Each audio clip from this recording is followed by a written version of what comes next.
tardes, pues aquí estamos otra semana más para intentar pues explicarles, para opinar sobre los temas económicos de la semana, pues para que tengan todos los datos y todo el conocimiento y después, como siempre, ustedes se hagan su propia idea de lo que está pasando.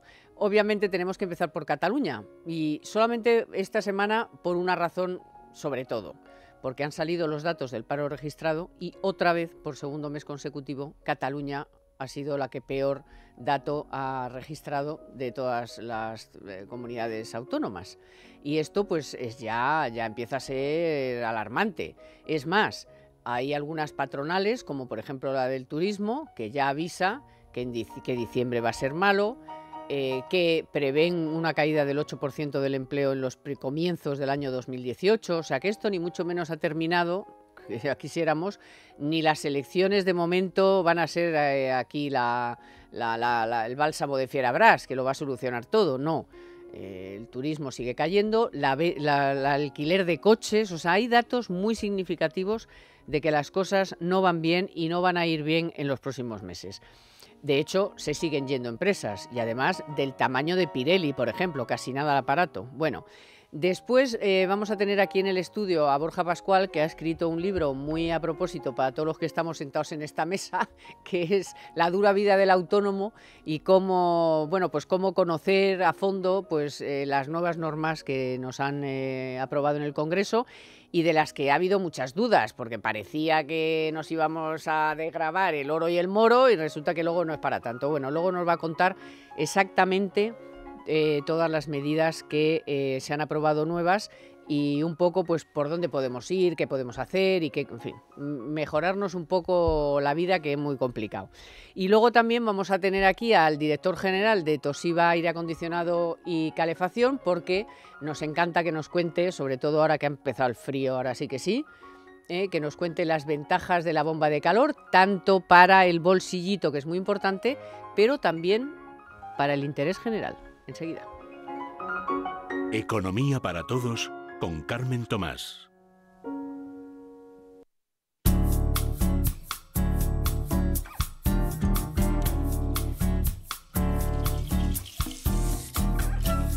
Hace fresquito hasta aquí en el estudio, Manuel Llamas. ¿Qué tal? Muy buenas. Aquí hay Luis Fernando Quintero, aquí hay que poner la bomba de calor, pero ya. Totalmente, ya te digo. Hemos pasado del verano al invierno sin otoño. Sin otoño. Winter sin has solución, come, ya. Sin Ya, solución de continuidad. Bueno, total, venga, que tenemos mucha tela que cortar. Datos de empleo de paro registrado, más bien, de noviembre. Muchos podrían decir que ha sido malo, pero no ha sido tan malo, porque es verdad que los datos son de que ha habido más paro, pero en comparación con otros noviembres, pues un tercio. O sea, si este mes de noviembre el paro ha caído en 7.000 y pico personas, otros meses de noviembre lo ha hecho en 20 y pico mil. Y además en bastantes años, o sea, en una serie histórica bastante potente. Es decir, que no estamos, se puede estar contento porque hay más parados, pero hay que decir que es un mes de noviembre mejor que otros meses de noviembre.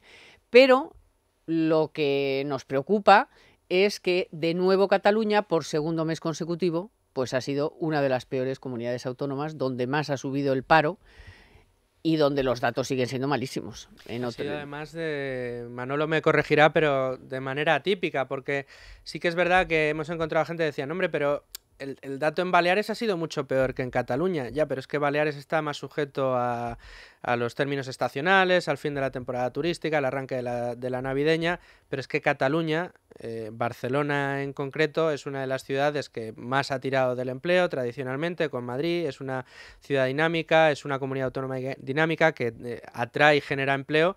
Y en este caso lo que se ha visto clarísimamente es que ha pegado un frenazo que no estaba previamente justificado. Insisto, Manolo me corregirá si cree que me equivoco, pero yo creo que llama poderosamente la atención y el dato, la clave de los datos de empleo de este mes de noviembre, correspondientes al mes de noviembre, es Cataluña, por ese efecto que yo creo que se ha notado y se va a notar de manera muy notable, eso es lo peor, sobre que todo se va en a seguir Cataluña. notando. Yo creo que para empezar, a nivel general, el dato de noviembre es un buen dato. En términos generales, en el conjunto del país, es un buen dato tanto de paro como de empleo, y por lo que estabas comentando, Carmen, porque los datos de paro hay que verlos sin el efecto estacional, y sin el efecto estacional el paro sigue cayendo, se sigue creando empleo, y además porque ha sido un mes de noviembre que ha sido mejor que el mes de noviembre del año 2016, y en el año 2016 España generó más de 500.000 puestos de trabajo. Este año, según las previsiones de la ministra de Empleo, Fátima Báñez, del Gobierno, vamos a generar cerca de 600.000 puestos de trabajo. Más a es decir, 600.000. se va a crear más empleo que el año pasado, lo cual de hecho, es positivo. En tasa interanual noviembre, la creación de empleo ha sido de más de 600.000 puestos, de noviembre a noviembre, lo cual... Quiere decir, hombre, si estábamos en una media, eso, de 500.000, no llegaba a 500.000 interanual, en noviembre hemos llegado ya a 600.000. Por lo tanto, yo creo que los datos siguen reflejando que la economía española sigue en velocidad de crucero. Yo creo que eso hay que destacarlo. Seguimos creando empleo, seguimos creciendo a un ritmo próximo al 3% interanual, por lo tanto, nada preocupante sobre el horizonte. De hecho, hay que recordar también que el mes de octubre fue especialmente bueno en materia de empleo, por lo tanto, el mes de noviembre ha sorprendido positivamente. Se mantiene la tendencia. Ahora bien, ¿dónde está la noticia?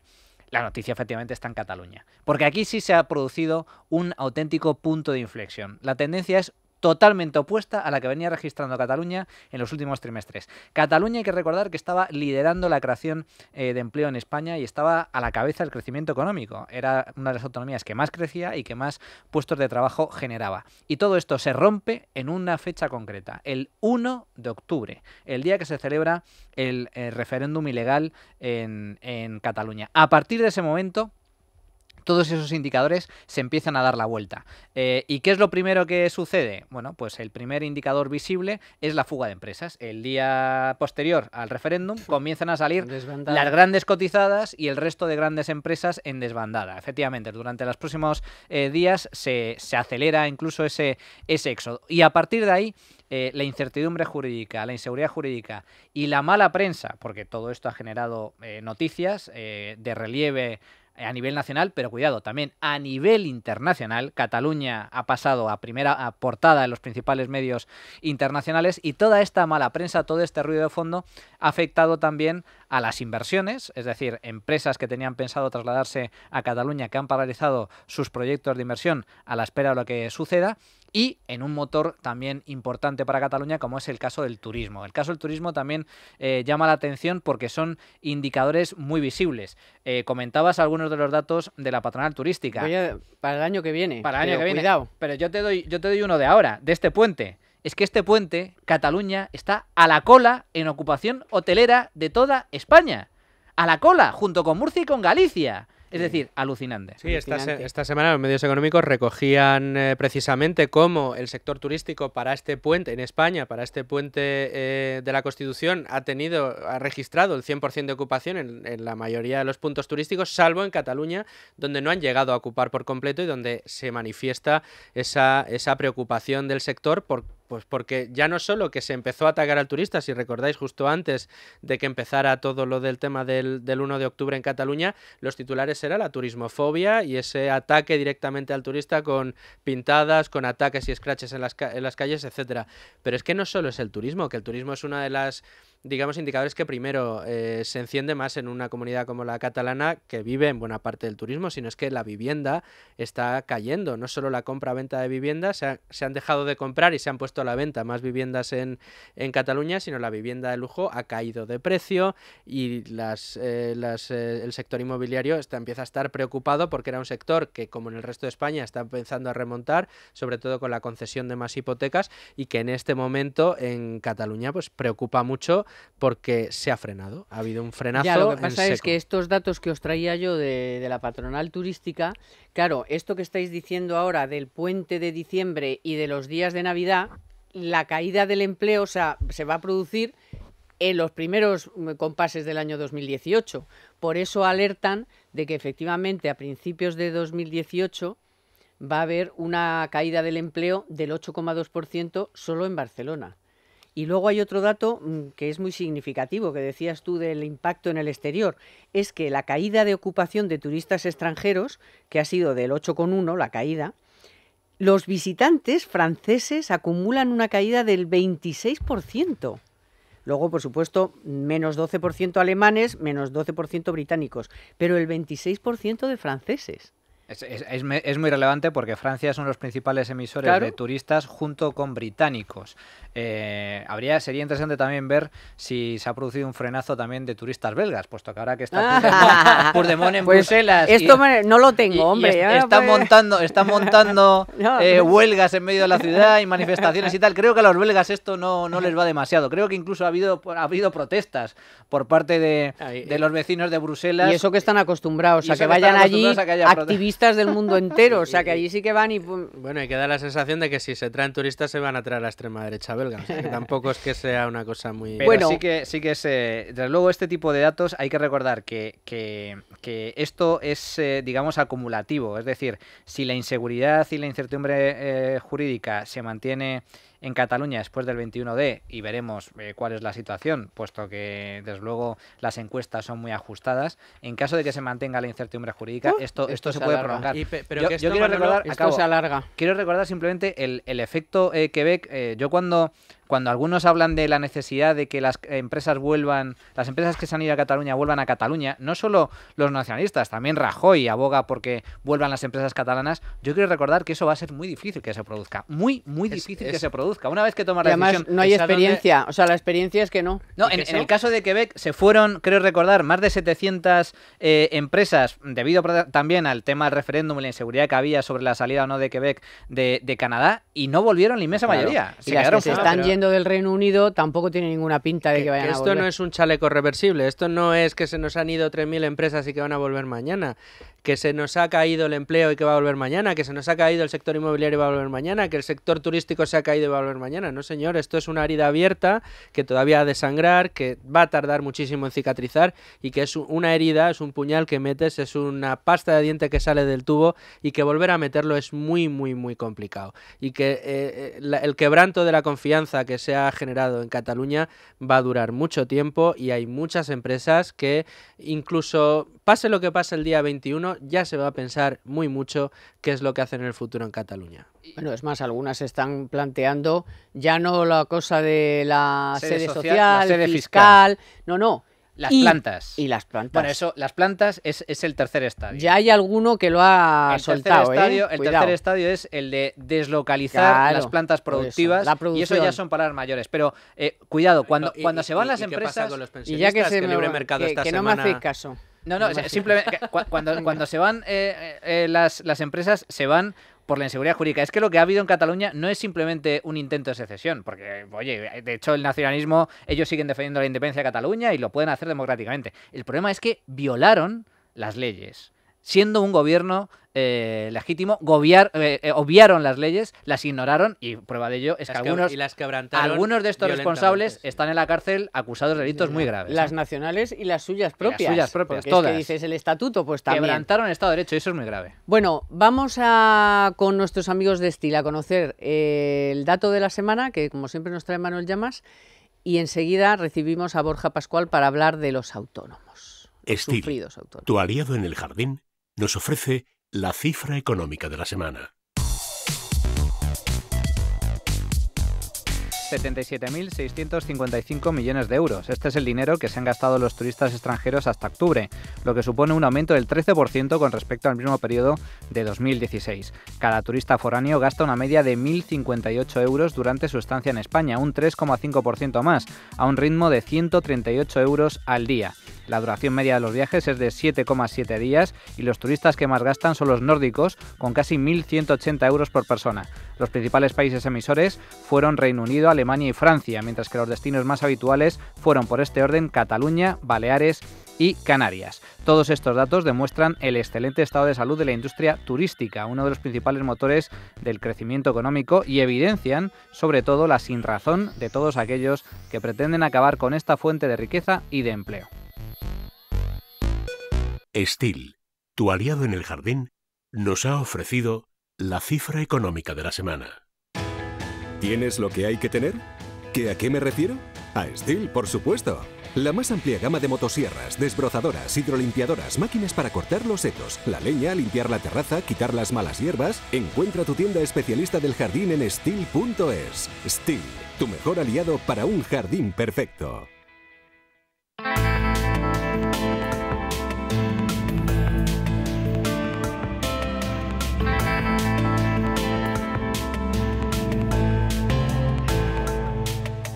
Bueno, se lo he dicho antes, que ha llegado el invierno. Bueno, no hay más que vernos cómo estamos hasta aquí en este estudio, que hay que decirle a Federico que a ver si pone ya la bomba de calor. Bueno, pues ha llegado el invierno y la bomba de calor se presenta en nuestras vidas, lógicamente. Luego vamos a tener la oportunidad de hablar con Carlos Gómez Caño, que es el director general de Toshiba Aire Acondicionado y Calefacción, pero ya les puedo contar que la bomba de calor, aparte de que te da el calorcito que necesitas en casa, con el menor gasto de energía y además muy económico para el bolsillo, porque además puede ser split de pared, puede ser multi-split por conductos, bueno, todas las soluciones para la reforma de tu casa, y además si quieres aerotermia también. ¿Por qué? Porque te da calor en invierno, frío en verano y agua caliente todo el año. Ya lo sabes, escribe "quiero un Toshiba" en tu navegador y enseguida te van a enviar un profesional y te van a dar la mejor solución para tu calefacción.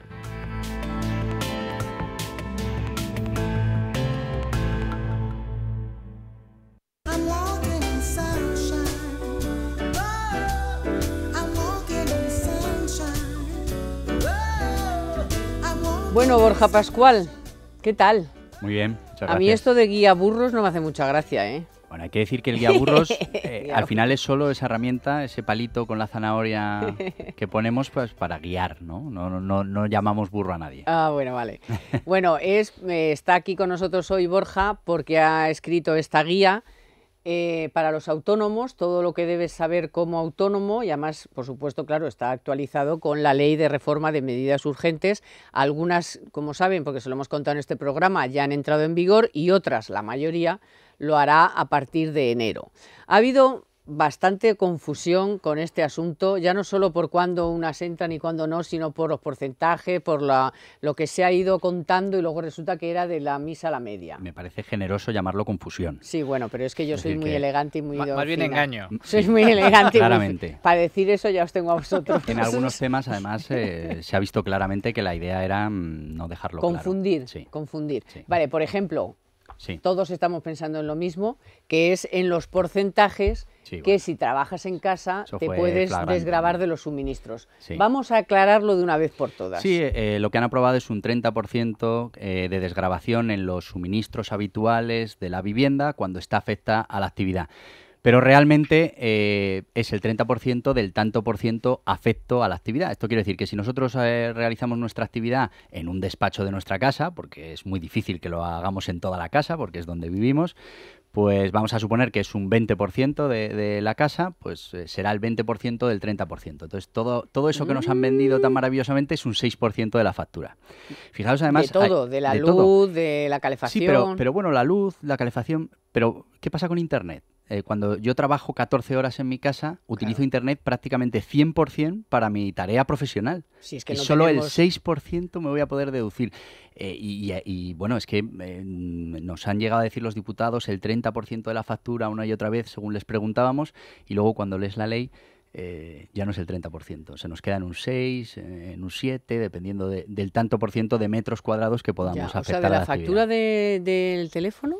Claro, exactamente igual. Lo que pasaba hasta ahora sí que es verdad es que había inseguridad jurídica, que a esto se juega mucho, es no decir claramente qué nos podemos desgravar para que luego quede en manos del inspector o de la administración, del criterio en ese momento, para, bueno, pues a la hora de inspeccionarnos, sacarnos una cosa o sacarnos otra.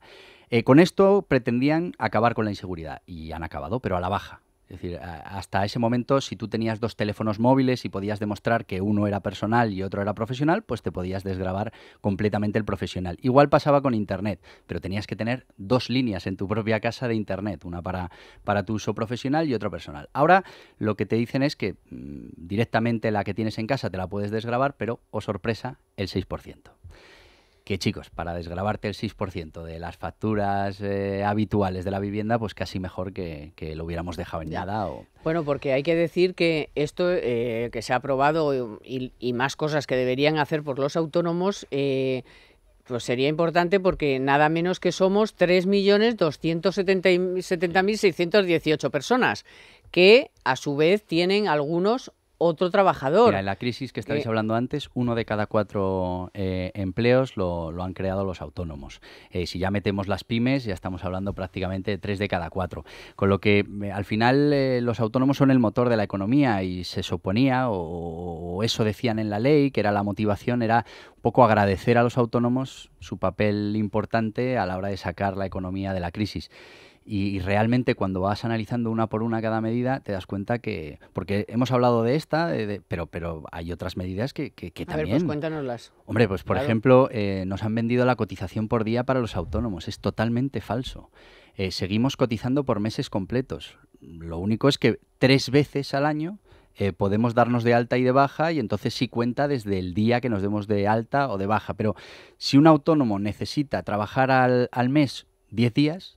Tiene que pagar todo va el a mes. seguir pagando el mes completo. O sea, ya no estamos hablando estamos hablando de pagar por cosas que no estamos consumiendo. O sea, cotizaciones que no estamos realizando. O sea, el autónomo tiene que seguir pagándolo. Eso sí, se nos ha vendido como que el autónomo ya cotiza por días. Falso. Todo el tema de las prestaciones in itinere. Si leemos la letra pequeña, solo cubren al autónomo cuando va de su casa a su oficina o a su taller. Pero oye, ¿el autónomo que trabaja en casa del cliente, cuando se desplaza al cliente, no le cubre? Bueno, pues no se considera accidente de trabajo. Bueno, pues así, infinidad de medidas dentro de la ley que cuando leemos la letra pequeña nos damos cuenta que se han quedado en nada. Y luego esta otra idea que siempre nos vendían... espera, que ahora, bueno, pregúntale tú, Manuel, que es que ahora se me ha ido un momento. Yo el tema de las cuotas y demás creo que es muy importante, y además estoy preocupado con respecto a lo que están tratando de vender algunas asociaciones de autónomos. Yo no sé, Borja, si tú perteneces... Soy presidente de una asociación, sí, de ANEREA. Pero yo hablo de las grandes patronales, sí, de ATA y demás. ¿Por qué lo digo? Porque creo que lo que se pretende es asimilar el régimen de cotizaciones de los autónomos al régimen general. En prestaciones, sí. En prestaciones, pero también en cotizaciones. Y yo creo que eso puede ser algo peligroso, y voy a explicar. Sí, por ahí iba yo, por lo de subir las cotizaciones. Claro, en función de lo que facturas. Porque pobrecillos, luego claro, como os dan la pensión, tenéis la pensión tan baja porque estáis la mayoría cotizando por la mínima. Entonces que al final iban a acabar subiendo la cotización. Pero fíjate que, por ejemplo, ATA no defiende eso exactamente. Tener en cuenta que las asociaciones de autónomos tienen un gran problema con esto de las cotizaciones, porque efectivamente el 90% de los autónomos cotiza por el mínimo, con lo que luego las prestaciones que reciben la jubilación son las mínimas. Pero cotizan por la mínima, Borja, porque así lo deciden voluntariamente. Voluntariamente. Es decir, claro, es que eso me parece muy importante. Lo que hay que hacer es fomentar que el autónomo se dé cuenta de que tiene que cotizar más. Ahora, es complicado. Cuando tenemos las pensiones en el riesgo que tenemos, pues claro, el autónomo dice, no tengo claro que yo vaya a cobrar mi pensión, con lo que voy a cotizar por el mínimo. Bueno, eso sería lo ideal. Me hago un plan privado, que luego no nos hacemos, y luego nos quejamos. Yo creo que el autónomo tiene que cotizar más, porque si después quiere tener mayores prestaciones, no vale después quejarse porque las tenemos bajas. El problema que tienen las asociaciones, las grandes asociaciones, es que esto no lo pueden vender a sus asociados, porque realmente una de las ventajas del autónomo es poder decidir cuánto cotiza, y ahora mismo cotizar mucho más del mínimo, pues parece que no es interesante porque no tenemos seguridad de que de que las pensiones nos vayan a poder cubrir en un futuro, ¿no? Entonces es un tema peliagudo. A mí cuando se habla pues eso, que las pensiones del autónomo están muy mal, no están mal. El problema es que estamos cotizando por el mínimo y es una decisión propia del autónomo, y hay que ser consecuente con esa decisión. Claro, eso, sí, perdona que te cortamos. Venga. Que yo creo que precisamente una de las grandes ventajas que tienen los autónomos en España es precisamente que pueden elegir su base de cotización, a diferencia del resto de asalariados, que no pueden decidir absolutamente nada y el Estado se queda con más del 30% de su sueldo real. En el caso de los autónomos no. Es la única ventaja. Es la única ventaja, el resto son todo impedimentos. Todo. Pero al mismo tiempo, al igual que es cierto que me parece una auténtica barbaridad que los autónomos que facturan poco, pues, que ganan menos de 1.000 euros al mes, tengan que pagar Claro. También una barbaridad de cotizaciones, casi 300, es injusto en 300 en euros. los dos tramos, para Claro. los de abajo hombre, y para los de arriba, cuando uno está ganando 60.000 euros al año, no parece lógico que esté cotizando por el mínimo. Bueno, es lógico desde el punto de vista del autónomo en el sentido de que a lo mejor prefiere cotizar por lo mínimo y ahorrar para su futura jubilación y Si tener le su diera- plan de pensiones claro, privado. el problema ¿no? es que si le diéramos esa opción, por ejemplo, a todos los trabajadores por cuenta ajena, nadie cotizaría lo Bueno. que tiene que cotizar. Quiero decir que Bueno, nadie, pero yo creo que mucha más gente de la que nos pensamos. todo el si mundo nos- asumiría si que nos la lo dan en pensión va a sueldo, ser menor, más baja. pero Si tú es ese decisión dinero te lo nuestra, organizas quedas. tú como tú Claro. quieras. Si es Por eso decisión quiero decir nuestra. que el trabajador por cuenta ajena lo que haría es, oye, págame ese dinero de más que está pagando la empresa por mi seguridad social y ya me busco Y yo ya un me plan, busco yo que lo luego que me lo es. buscaré o no. Quiero decir, esa es una de las ventajas de los autónomos y lo que no se puede es una ventaja clara que tienen los autónomos, luego intentar también vender la desventaja que conlleva, lógicamente. Eso es contradictorio. en Es eso estoy contradictorio totalmente de acuerdo. totalmente y es algo que los autónomos tenemos que resolver. Breve, que vamos a un bloque de publi y enseguida volvemos. Hazle la pregunta esto de cómo era lo de después de la publicidad. Lo vemos después de la publicidad. sí. No, todavía no, que le puedes preguntar. No, ya mi pregunta iba en ese sentido. Si tenéis algún tipo de cifra o estadística sobre cómo digamos, optimiza el autónomo esa ventaja competitiva que tiene con el resto de trabajadores asalariados. Es decir, si tenéis algún tipo de estadística de cuántos autónomos aprovechan el no tener que cotizar por la máxima para ese dinero de menos que pagan, lo dediquen a planes de pensiones, fondos de inversión, seguridad privada, etcétera. Aquí el problema es que cuando los autónomos empiezan, el gran recurso escaso es el dinero. Entonces la cotización siempre la llevan al mínimo y la preocupación por un plan de pensiones pues ya llegará. Todo el mundo espera que su negocio vaya mucho mejor y que después se pueda realizar esa cotización adicional Esa inversión. por vía privada, ¿no? Para que el día de mañana se pueda complementar. Se realiza realmente muy poquito. Al igual, por ejemplo, mucha gente no lo sabe, el autónomo puede cotizar un 2,6% más para luego tener derecho a lo que es una paga por cese de actividad. Bueno, pues las cifras son ridículas del autónomo que de verdad cotiza. Porque es que además, con la ley que han hecho, cuando tú cotizas por ese poquito más, las condiciones cuando quieres cobrar esa paga adicional son tan estrictas y tan duras y tan difíciles que solo... Nunca estás en el supuesto, ¿no? Efectivamente, solo el 40% Me de esos suena. que cotizaron son los que cobran esa ayuda. Entonces, con este sistema es muy difícil que el autónomo quiera ni cotizar más para tener luego, porque esa es otra de las reivindicaciones del autónomo, ¿no? Que cuando deja su actividad no tiene una paga o no tiene una ayuda. Bueno, pues sí la tiene, puede cotizar un poquito más, pero realmente las condiciones que se ponen para eso y para después pensar en la jubilación son muy complicadas. Vale, vamos a rematar ese punto y también a rematar cuando te pones enfermo. ¿Eh? Te pones enfermo, ¿qué le pasa al autónomo? Ahora volvemos. En Es Radio, Economía para Todos. Every single day, every word you say, every game you play, every night you stay, I'll be watching you. En Es Radio, Economía para Todos, con Carmen Tomás. See, you belong to me. How my poor heart aches with every step you take. Bueno, estábamos hablando con Borja Pascual del tema de los autónomos, básicamente porque ha escrito ahora este libro, Todo lo que debes saber como autónomo, pero bueno, porque el autónomo está muy encima de la mesa, porque se ha aprobado una nueva ley que ha sido menos de lo que esperábamos y hay algunas cosas que todavía están un poco en el aire. Estábamos hablando del cese de actividad, que sería un poco, oye, y el autónomo no tiene derecho a desempleo cuando deja de trabajar, ¿no? No es exactamente desempleo, es bueno, una por paga eso, que dan pero las mutuas. digo, pero a modo bueno. de, Sí, es una ayuda. una modo de ayuda, pues Sí. si te va mal y de repente te quedas sin trabajo, ¿no? Eso es. Y eso Hay que cotizar Muy un poquito difícil. más, los autónomos no lo hacen, pero es que además cuando lo hacen, al final solo el 40% de los que cesan la actividad les dan ese derecho, ¿no? Vale. Con lo que y cuando te rompes un brazo o una pierna, Bueno, eso a los autónomos no les pasa.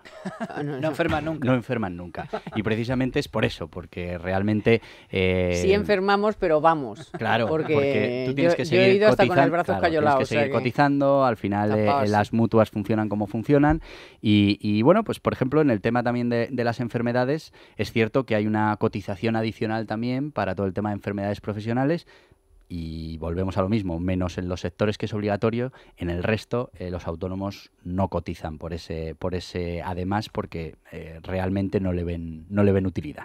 No hay, por lo tanto, absentismo laboral, que en otros colectivos es todo lo contrario. Me gustaría... Es que si vas no cobras. Ya, pero, Si no, no pero, va- si pero no vas, esto, no cobras. esto demuestra, Carmen, que España, que es uno de los líderes europeos en materia de absentismo laboral, mucho absentismo laboral es puro cuento, es puro teatro, esa es la realidad. Pero bueno, a mí me gustaría comentarte, Borja, como experto en esta materia, porque muchos autónomos comparan con la situación que existe en otros países, ¿no? Entonces, para ti, no sé si me puedes dar algún ejemplo de cómo funcionan los autónomos en un país que para ti constituye un referente en esta materia, con muchas más facilidades. Por ejemplo, Sí. yo reconozco el caso de Reino Unido y me parece que hay unas diferencias a favor de los autónomos británicos en comparación con los españoles brutales. Sí, a ver, el gran problema que tenemos los autónomos en España es que tenemos una cotización mínima que se produce independientemente de ganemos dinero o no ganemos dinero. Entonces, el que empieza una actividad el primer día, y además por mes completo, es decir, yo empiezo a trabajar el 27 de un mes y pago todo el mes, ya tengo que cotizar por el mínimo pues unos 265 euros. Ahora es verdad que tenemos estas tarifas bonificadas, pero no dejan de ser una bonificación.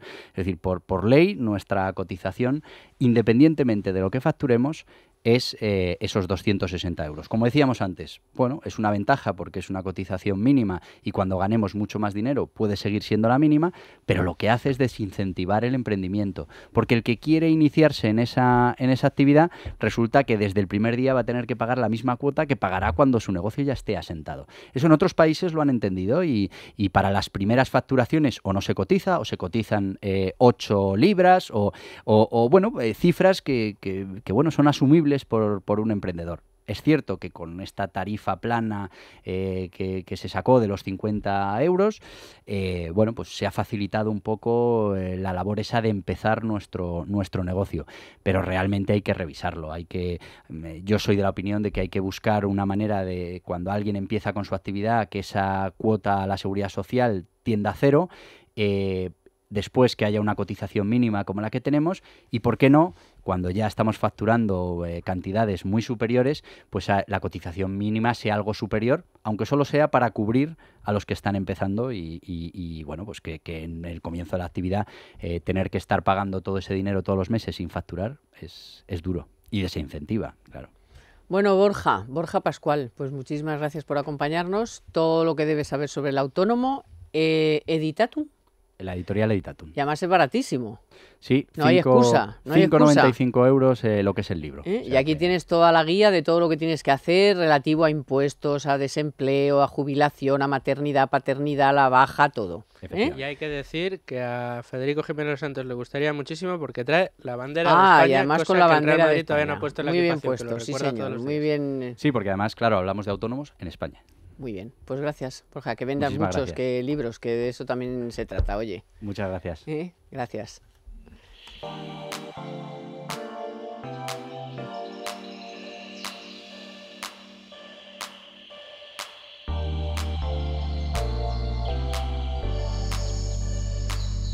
La actividad inmobiliaria está en su nivel más alto desde el primer trimestre de 2011, según el nuevo índice registral de la actividad inmobiliaria, IRAI, que refleja que el nivel máximo se registró en el primer trimestre de 2007 y el más bajo en el cuarto trimestre de 2013. De hecho, en los 9 primeros meses arroja un repunte del 10,12%. Y además ya saben que el precio medio de la vivienda libre ha subido un 6,7% en el tercer trimestre, registrando el mayor aumento interanual desde el tercer trimestre de 2007. O sea que la actividad inmobiliaria está, vamos, en marcha.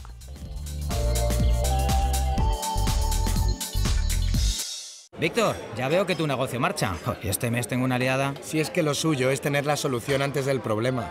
Anticípate a las necesidades de tu negocio con soluciones digitales como la línea de crédito Click and Pay. Liquidez para tus pagos a un clic. Infórmate de las condiciones en bbva.es. BBVA, creando oportunidades. Little darling, it's been a long, cold, lonely winter. Little darling, it feels like years and it's been here. Here comes Bueno, pues lo prometido es deuda. Ya está con nosotros aquí Carlos Gómez Caño, que es, les recuerdo, director general de Toshiba Calefacción y Aire Acondicionado. Y lo primero, tú aquí el año pasado dijiste, en 25 años la bomba de calor va a ser el centro de todo el neurálgico, de todo el calentamiento de nuestras casas, por razones particulares, pero también por razones generales. ¿Lo mantienes a día de hoy? Bueno, lo que digo es que ahora serán en 24 años. Porque el tiempo pasa y es como cuando hablamos de la energía nuclear de fusión, que será dentro de 50 años. Eso sigue siendo dentro de 50 años, pero llegará a ser. Pero la bomba de calor, y no solo eso, sino hasta incluso la contaminación de las ciudades también pasará a la historia. Claro. Sin necesidad de las medidas Carmena, ¿quieres decir? Sin necesidad, es decir, por la propia economía, por la propia evolución de la tecnología. Es decir, ahora mismo que tenemos en Madrid y en cualquier otra ciudad, calefacciones que están contaminando el aire. En cuanto todo sea eléctrico, no habrá contaminación local y tampoco habrá coches de combustión. O sea, es decir, todo aquello a lo que hoy culpamos de la contaminación existente, pues pasará a ser eléctrico, como han sido los trenes, como han sido las cocinas, es decir, como todo lo que se hacía quemando cosas se dejará de hacer quemando cosas. Además, yo creo que aquí, si me dejáis, creo que Toshiba tiene mucho que decir, porque hay dos datos que no se suelen recordar. En las ciudades, en grandes ciudades como Madrid, las calefacciones de los edificios se llevan el porcentaje de contaminación más alto, por encima del tráfico rodado. Es mucho más, contaminan mucho más las calefacciones de combustión que los propios coches.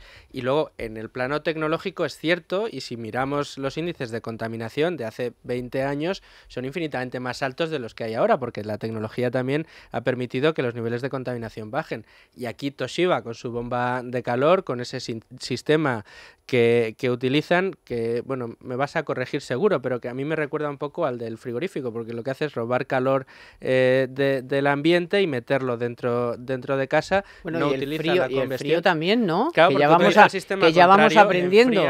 Es exactamente igual que lo del frigorífico, es decir, se llama ciclo frigorífico. Claro. El ciclo frigorífico es el que donde extraemos calor de un recinto para echarlo a otro, y el ciclo inverso pues es donde recogemos calor de un ambiente. Hace calor y le metemos el frío. Sí, pero utiliza muy poca energía sucia, pero también utiliza carbón y otras energías. A ver, esto, digamos, la bomba de calor se acciona, lo que tiene es un motor eléctrico, es decir, por lo tanto, toma electricidad, pero esa electricidad en España pues hay un 60% que es de energía no de combustión, es decir, nucleares o renovables, renovable hidráulica o renovable eólica o fotovoltaica, pero todavía tenemos otra parte que son ciclos combinados de gas natural o tenemos centrales térmicas de carbón, de gasóleo. Pero eso también... ¿Cuántos años de vida les das a esos? Que te lo voy a recordar el año que viene. Bueno, digamos, eso ya hay un acuerdo mundial de 175 países firmado para descarbonizar toda la generación eléctrica.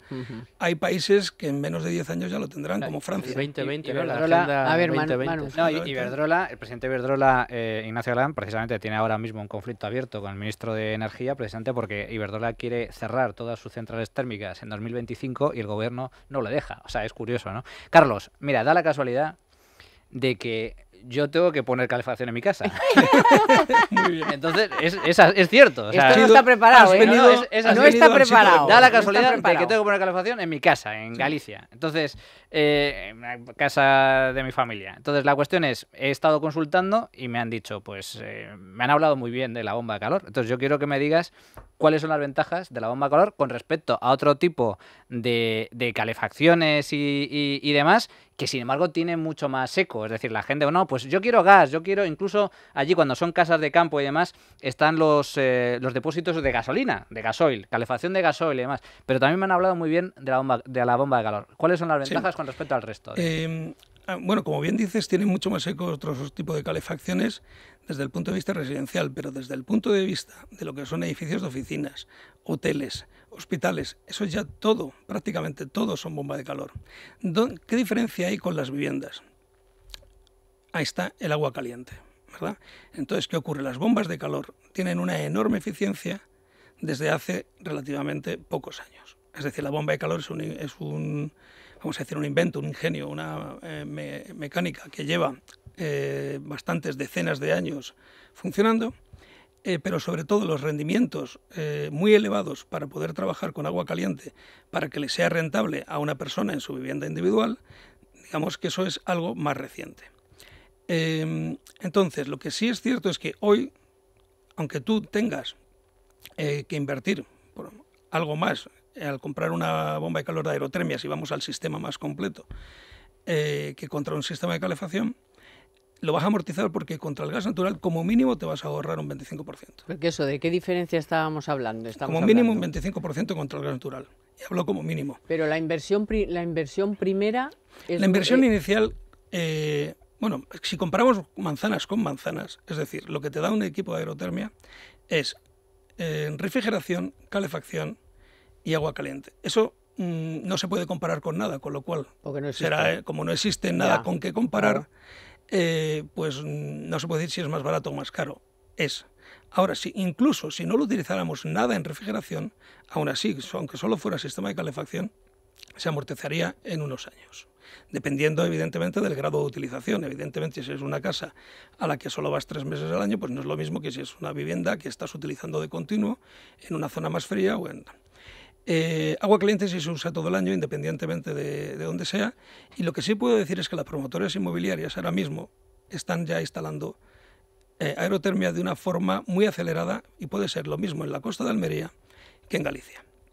Ventajas para ti es que tú cada mes vas a ahorrar frente a otros sistemas, que es sobre todo lo que te interesa a ti personalmente. Luego, además, hacer el bien para el planeta es fantástico. Eso, ¿y el bien para el planeta en qué consiste?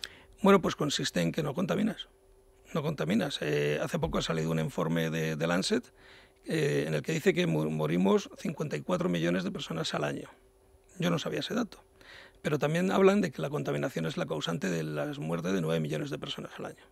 Algunos no solo es por aire contaminado, también puede ser por agua contaminada. Es decir, pero la contaminación básicamente es algo que todos vemos, que todos percibimos y además que todos causamos. Con lo cual, vivir en un ambiente mejor, pues es desde luego evidentemente mucho mejor. Si ahorrar con ello, también. Mejor, porque evidentemente todos vamos a tener un incentivo mucho mayor para salvar a la humanidad si nos salvamos nosotros primero también, ¿no? Acabamos de hablar de los autónomos, quería decir una cosa sobre los autónomos. Sí. Los instaladores de aire acondicionado y de calefacción no van a la oficina, van a las viviendas de las personas. Y van a terrazas, y cuando están en verano a 40 grados y van a poner en marcha la unidad exterior, esa unidad exterior, como está robando el calor del interior, ellos están recibiendo aire a 48 o 49 grados. Y en invierno están con corrientes de aire a lo mejor 8, 9, 10 grados por debajo de la temperatura. Cargan con pesos muy elevados, trabajan con soldadura, es decir, son gente que desde luego lo que no entiendo, como acabo de oír, es que si tienen un accidente no puede ser en itinerario a la oficina, porque ellos nunca van a la oficina, ellos van a las viviendas de sus clientes, a las oficinas de sus clientes, a los negocios de sus clientes. Y bueno, como he oído eso, pues vamos, es para que alguien me oiga y lo sepa y que cambie la legislación. Amor, se lo preguntaremos a Lorenzo Amor. Lorenzo, otro día te lo preguntaremos. Eso es. Todo lo que nos han contado, que nos han contado una cantidad de cosas que luego no han sido. Bueno, total, que tú lógicamente nos recomiendas la bomba de calor, sobre todo ya ir al sistema de aerotermia, es lo más... Hay que ir a lo que cada uno en su caso necesite. Es decir, alguien puede... Aerotermia es cualquiera de estos equipitos que vamos a una tienda y compramos y dice, quiero un equipo de aire acondicionado. Ya no se venden equipos de aire acondicionado solos, todos son bomba de calor. Y ahora lo que hay que tratar de ir es a los equipos con mayor eficiencia energética para luego, aunque tengas una inversión un poco mayor, ahora luego vas a estar ahorrando en cada mes. Y estamos hablando de equipos que van a estar en tu casa durante 20 años. Con lo cual, la opción más inteligente siempre, desde luego, es comprar un equipo que sea acorde a las necesidades que tienes. Puede ser para toda la vivienda, puede ser un multisplit, puede ser no solo sin agua caliente, no los de equipos de aerotermia, sino tener simplemente el mejor sistema de calefacción, una máquina de conductos en equipo multisplit. Ahora, si queremos todo lo queremos todos, los equipos de aerotermia, y vas a hacer una obra o quieres hacer una reforma, es que puedes tener calefacción por suelo radiante, puedes tener equipo que es lo que se llama estar en la gloria. Las glorias romanas es el suelo radiante que tenemos, y entonces ahí va a baja temperatura el suelo y es fantástico. Luego ese mismo equipo aporta agua fría para en verano tener refrigeración por un sistema a lo mejor de conductos o de fancoles o incluso suelo refrescante, y luego además el agua caliente sanitaria para ducharse. Es decir, la versatilidad es enorme, pero desde luego el sistema de bomba de calor es el más interesante a la hora de pagar cada mes a la compañía eléctrica. Y eso es muy, muy interesante. Vale, o sea que como para Manu y para todos los que están en las circunstancias de yo he tomado nota, he tomado nota. Quiero un Toshiba y le mandáis a un especialista, porque esto sí, cada hogar es un mundo. Entonces va un especialista y te hace tu plan, lo que tu vivienda además necesita. Eso, lo del suelo radiante me interesa. Y lo que tú necesitas. Sí, eso es la gloria, efectivamente. Por eso, es la gloria en su estado máximo, efectivamente. Bueno, Carlos, pues muchas gracias por acompañarnos este rato, por contarnos tantas cosas que siempre aprendemos, y hasta otra vez. Pues muchas gracias. Hasta el año que viene, que quedarán menos años para terminar con todo lo demás. Eso muy es. Bien. Venga, vale, hasta ahora. Gracias. En Economía para Todos, la noticia de la semana con Telefónica.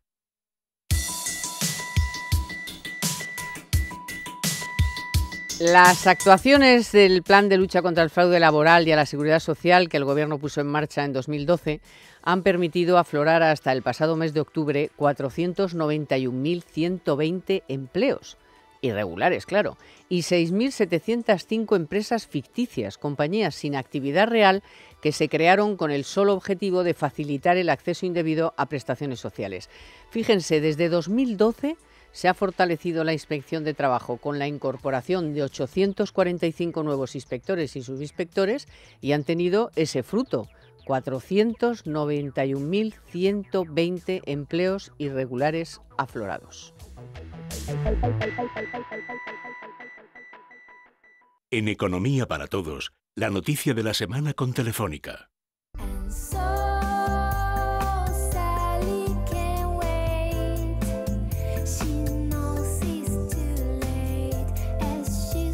Bueno, efectivamente, mira, este dato que nos dio el otro día la ministra Báñez, el de las empresas afloradas y los irregulares y los empleos y la lucha contra el fraude laboral, que se sabía perfectamente que en este país abunda y mucho, y todavía no creo que hayan conseguido aflorar todos los que hay, porque siempre se había dicho que de los 2 millones y pico de parados que normalmente hay en este país, pase lo que pase, por lo menos 1 millón y pico son gente que trabaja. En negro. Que trabaja en negro y está apuntado al paro como está apuntado a su club de fútbol.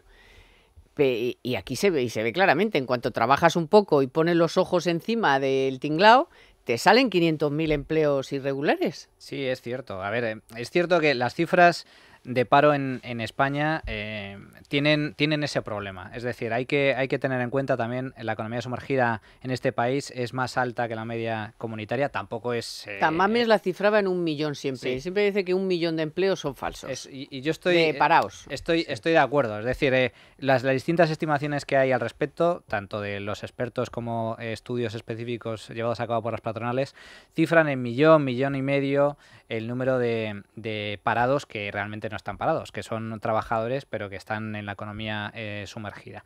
Por lo tanto, eso reduciría la tasa de paro y también explicaría en gran medida eso, y la solidaridad de las familias explicaría en gran medida el hecho por el cual en España no ha habido un estallido social habiendo tasas de paro como ha llegado a haber del 27%. Es decir, cuando tú le decías a un estadounidense que en España había una tasa de paro del 27% y venía a España de vacaciones a Madrid, a la costa, y veía a la gente, los restaurantes, toda la gente feliz y contenta, y en la playa, y no veía las calles ardiendo, pues decía, bueno, pero ¿qué pasa aquí? Aquí algo falla, esto no puede ser. revés. Yo he tenido casos de turistas estadounidenses que han venido y paseándose por Madrid han participado de forma festiva en algunas de estas mini manifestaciones que se montaban por la calle, en el que todo el mundo sonreía y gritaba consignas y se sentían partícipes un poco. O sea, lo tenían casi como una atracción turística. Con lo cual quiere decir que no era un estallido de que tenías que huir de ahí porque iban a matar a alguien. El 27% es una guerrilla, vamos. Pero aún así, entre otras cosas, porque cuando hubo esas tasas, que las hubo en Estados Unidos durante la Gran Depresión, se suicidaba y veías algo que está fotografiado, que son colas kilométricas en las calles para comer, para tomar un plato de sopa. Todo como negro. Todo negro, es decir, absolutamente. Entonces, eso es cierto que existe ese problema y bueno, pues mira, el hecho de que el Ministerio de Empleo trabaje contra la economía sumergida y demás, bueno, pues mira, aflora empleo. Pero para mí lo sustancial no es eso, sino combatir la tasa de paro. Y eso es lo realmente capital. El hecho de que este país, a pesar de que llevamos ya casi 4 años de crecimiento económico y de creación de empleo, sigamos teniendo una tasa de paro próxima al 17%, sigue siendo muy preocupante. Y lo que lamento profundamente es que algunos partidos políticos, porque sé que, por ejemplo, o sea, la artífice de la reforma laboral ha sido Fátima Báñez y ha demostrado de forma fehaciente que ha funcionado. Si hemos conseguido crear empleo, casi 2 millones y pico de empleos durante estos años, gracias a una tímida reforma, una tímida liberalización del mercado de trabajo, que no conseguiríamos si tuviéramos un mercado de trabajo tan flexible como el que tienen países como Dinamarca, como Reino Unido, como Suecia, como Holanda. ¿Qué nos sucedería en este país? Tendríamos una tasa de paro semejante a la que tienen esos países, la que tiene Alemania. Es decir, ¿nos imaginamos por un momento una tasa de paro en España inferior al 5%? Es que eso nunca lo hemos vivido. En alguna comunidad autónoma se llegó a conseguir. Me acuerdo que Navarra andaba por el 4 o 5 en los mejores tiempos. Claro, pero es que el problema que tenemos en España es que nuestro paro estructural es del 8%. Sí, el 8%. Pero estructural, era. Vamos a ver ahora. Vamos a ver si llegamos. Ojalá lleguemos al 8%. Ojalá llegásemos a eso, pero ¿por qué nos tenemos que conformar con el 8%? ¿Por qué no podemos ir más allá? Nuestra tasa estructural es del 8% porque hay partidos políticos en este país de izquierdas, como de izquierdas y también de derechas, todos. Pero el PSOE, Podemos, etcétera, que no quieren, ni siquiera Ciudadanos, quieren flexibilizar por completo el mercado laboral y me parece una mala decisión. Porque nadie se hace las preguntas que se deberían hacer. La ministra se quejaba el otro día de que cifraba el número de empleos sumergidos en medio millón de empleos sumergidos. Que han aflorado. Que han aflorado. Pero la pregunta es, que se hace es saber qué puedo hacer para aflorar todavía más y acabar con todos los empleos sumergidos. ¿Por qué no se pregunta por qué hay medio millón de empleos sumergidos? Porque el coste del trabajo es muy alto, porque las cotizaciones a la seguridad social son muy altas, porque si te montas como autónomo, creces un poco y quieres tener empleados en tu empresa, te cuesta una barbaridad. ¿Por qué? Pues porque el coste por trabajador, el coste por empleo en este país es muy alto, fruto precisamente de la rigidez de nuestro mercado, de que no es flexible, de que no está liberalizado. El problema es ese, el problema para el político ¿cuál es? Que quiere aflorar más, no es por qué se me mete tanto empleo en empleo sumergido. Oiga, vamos a tratar de evitar que esto suceda de la mejor manera posible, que es tratando de quitar los mayores costes que se puedan. Sobre todo porque, como dice Manu, si con un poco se ha conseguido tanto, pues con un poco más se conseguirá mucho más. Claro, fíjate, es que es de cajón, de tres parece de que madera de pino. Como ya hemos hecho este poquito y fíjate dónde lo hemos conseguido, ya lo podemos quitar. Pero Báñez tiene la intención de ir. Báñez tiene muy claro que esta reforma laboral ha funcionado y ha funcionado muy bien y eso es obra. Y ahora quiere mejorar en empleo fijo, en empleo de la y ahora mujer, quiere mejorar y yo creo que es justo también que ahora se quiera eso, que es mejorar un poco la calidad, sobre todo para que la gente tenga una cierta estabilidad. No es tanto que los salarios sean muy superiores, que también, sobre todo para los de entrada, que son los que realmente han sufrido más, los nuevos empleados son los que más les ha bajado los salarios, pero un poco de estabilidad tampoco estaría mal, ¿eh? Hay que buscar la forma de que el empleo sea algo más estable, Yo creo... de forma que la gente joven pueda tener una cierta perspectiva de vida. Sí, no, estoy de acuerdo. Es decir, para empezar, hay una parte del mercado laboral español que tiene que ser temporal sí o sí, porque tenemos un sector que es estacional, que es el turístico.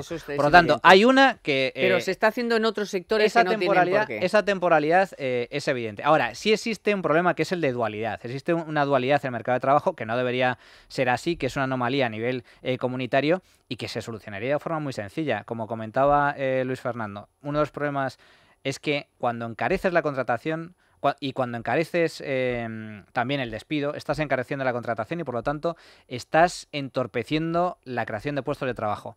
Y para facilitar eso habría que abaratar tanto los costes de contratación como de despido. Como sucede en el resto de países. En Dinamarca, por ejemplo, no te llevas ni un solo euro de indemnización por despido. Te despiden y no te llevas nada. Se acabó, no hay indemnización. Bueno, pero ya más hace un frío pelón y no ven casi pero hay el sol. Pero ¿sabes cuál es la diferencia? Que en Dinamarca al día siguiente de que te han despedido, tienes trabajo.